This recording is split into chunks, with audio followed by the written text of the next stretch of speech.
السلام علیکم ورحمۃ اللہ وبرکاتہ۔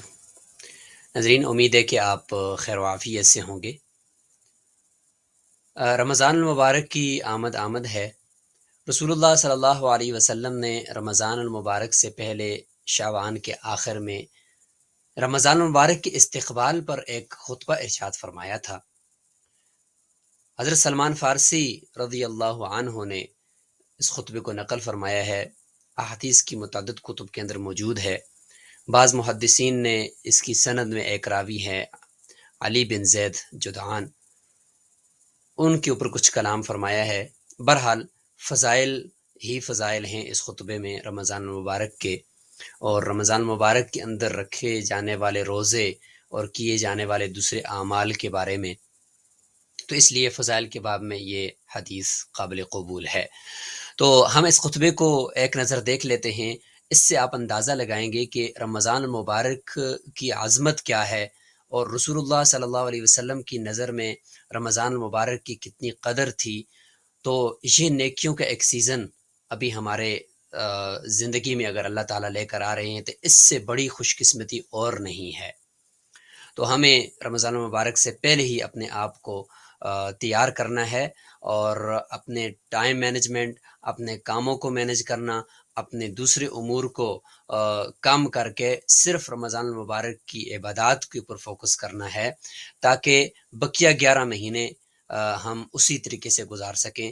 کیونکہ رمضان المبارک یہ ایک ریہرسل ہے، ایک مشق اور ایکسرسائز ہوتی ہے۔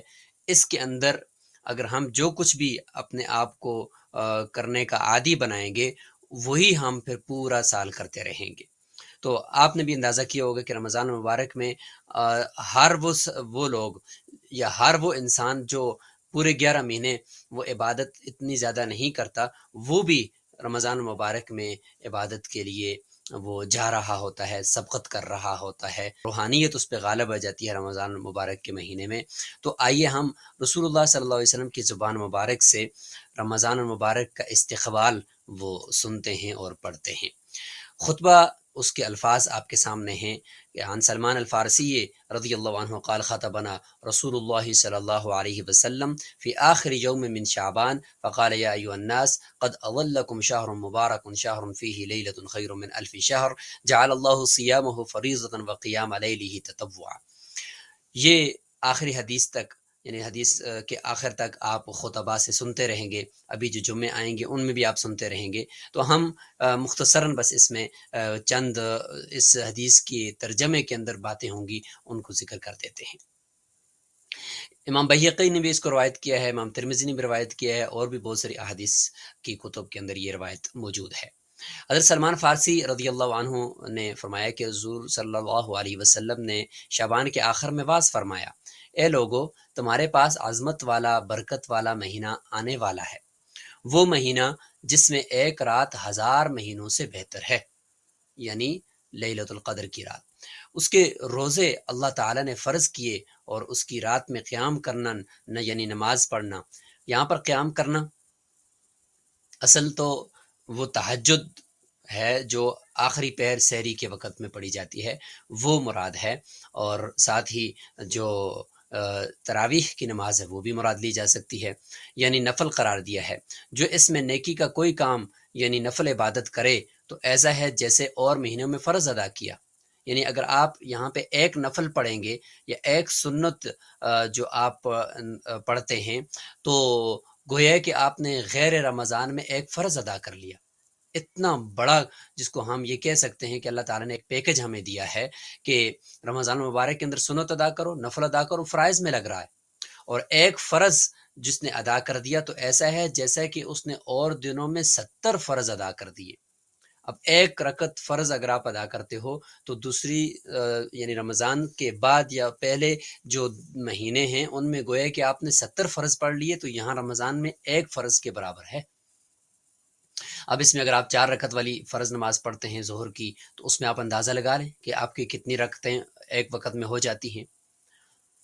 یہ صبر کا مہینہ ہے، ظاہر پورا دن انسان صبر کرتا ہے، کھانے سے، پینے سے، اپنی حلال بیوی کے ساتھ ہم بستری سے، اور اس کے علاوہ گالم گلوچ، دوسری ساری چیزوں سے انسان صبر کرتا ہے کہ میرا روزہ ہے، اور صبر کا ثواب جنت ہے۔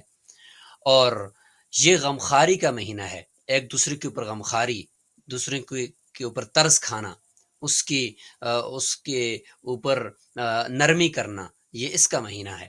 اسی میں وہ بھی آ جاتا ہے کہ ہماری تاجر برادری سے بھی یہ درخواست ہوگی کہ وہ بھی رمضان المبارک کے مہینے کے اندر اپنے جو اشیاء خورد و نوش جو فروخت کرتے ہیں ان کے اندر بھی کچھ نفع کے اندر کمی کر کے، چونکہ اپنے مسلمان بھائی کے ساتھ غمخواری کرنی ہے۔ اور اس مہینے میں مومن کا رزق بڑھایا جاتا ہے۔ آپ دیکھیں کہ افطاری کے موقع پر ایسی کتنی چیزیں جمع ہو جاتی ہیں کہ جو ہمارے پاس رقم ہونے کے باوجود ہم غیر رمضان میں اس کی ترتیب نہیں بنا سکتے۔ اس سے پتہ چلا کہ رمضان المبارک کے اندر اللہ تعالیٰ رزق بڑھا دیتے ہیں۔ جو اس میں روزہ دار کو افطار کرائے اس کے گناہوں کے لیے مغفرت ہے۔ دوسرے روزہ دار کو افطار کرنا، عام طور پہ افطاری سامنے رکھی ہو تو ہم یہ نہیں چاہتے کہ ہماری اس افطاری کو کوئی اور کھا لے، ہم کہتے ہیں ساری ہم ہی ہڑپ کر لیں، لیکن ثواب کتنا ہے کہ گناہوں کی مغفرت ہو جاتی ہے اگر آپ کسی دوسرے کی کو افطار کرواتے ہیں، اور اس کی گردن دوزخ سے آزاد کر دی جاتی ہے صرف افطار کروانے پر۔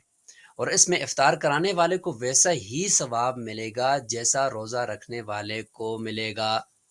پورا دن روزہ رکھنے والے نے جتنا ثواب کمایا اتنا اس کو بھی ملے گا، اس کے بغیر اس کے کہ اس کے ثواب میں کچھ کمی واقع ہو۔ یہ نہیں ہوگا کہ صرف سارے کا سارا ثواب جس نے روزہ افطار کیا تھا آپ کے پاس اس کا اٹھا کر آپ کو دے دیا اور اس کو کچھ نہیں ملا۔ اللہ کے خزانے میں کوئی کمی نہیں ہے، وہ بھی اتنا ہی مستحق ہوگا ثواب کا، اور جتنا اس کو ملا تھا اتنا آپ کو بھی ملے گا۔ اچھا، اگلا حصہ حدیث کا کہ صحابہ کرام نے عرض کیا کہ یا رسول اللہ اتنی بڑی فضیلت ہے کسی کو روزہ افطار کرانے کی، ہم میں سے تو ہر شخص وہ چیز نہیں پاتا کہ جس سے روزہ افطار کروائے۔ صحابہ نے یہ سمجھا کہ بڑی بڑی ڈشز ہونی چاہیے، خوب اچھی طریقے سے دوسروں کو افطاری کرواؤ گے تو تب یہ ثواب ملے گا۔ تو رسول اللہ صلی اللہ علیہ وسلم نے فرمایا کہ اللہ تعالیٰ کا یہ ثواب اس شخص کو بھی اللہ تعالیٰ دے گا جو ایک گھونٹ دودھ یا ایک کھجور یا ایک گھونٹ پانی سے افطار کروا دے۔ صرف ایک کھجور سے، پانی کے ایک گھونٹ سے بھی افطار کرواؤ تو اللہ تعالیٰ تو نیتوں کو جانتے ہیں، وہ تو اس کو دیکھتے ہیں۔ اللہ تعالیٰ آپ کی شکل و صورت کو نہیں دیکھتے یا آپ کی ڈش کو نہیں دیکھتے کہ کتنی اچھی ڈش بنائی ہے، نیت کو دیکھتے ہیں۔ اور جس نے روزہ دار کو پیٹ بھر کر کھانا کھلایا اس کو اللہ تعالیٰ میرے حوض کوثر سے سیراب کرے گا، کبھی پیاسا نہ ہوگا پھر، یہاں تک کہ جنت میں داخل ہو جائے گا۔ یہ وہ مہینہ ہے کہ جس کا ابتدائی حصہ رحمت ہے یعنی 10 دن، اور اس کا درمیانی حصہ مغفرت ہے، اور اس کا آخری حصہ جہنم سے آزادی ہے۔ اور جو اپنے غلام پر اس مہینے میں تخفیف کرے، یعنی آج کل اگر آپ غلام نہیں ہے تو نوکر چاکر، ان کے اوپر اگر تخفیف کرے، کام لینے میں کمی کر دے تو اللہ تعالیٰ اسے بخش دے گا۔ یہ دیکھیں بخشش کے بہانے ہیں اس مہینے کے اندر، جو کام بھی آپ کر رہے ہو نیک کام، وہ بخشش کی طرف آپ کو لے کر جا رہا ہے اور جہنم سے آزاد فرمائے گا۔ تو یہ رمضان المبارک کے استقبال میں خطبہ ہے، اس سے آپ خود اندازہ لگائیں کہ رسول اللہ صلی اللہ علیہ وسلم کس طریقے سے رمضان المبارک کی اہمیت کو اجاگر فرما رہے ہیں۔ اللہ تعالیٰ سے دعا ہے کہ اللہ تعالیٰ ہمیں بھی رمضان المبارک کی قدر کرنے کی توفیق عطا فرمائے۔ یہ اللہ تعالیٰ کا مہمان ہمارے پاس آ رہا ہے جو ایک مہینے کے بعد ہم سے گوئے کہ رخصت ہو جائے گا۔ اللہ تعالیٰ ہمیں اس کی قدر کرنے کی توفیق نصیب فرمائے۔ آمین ثم آمین۔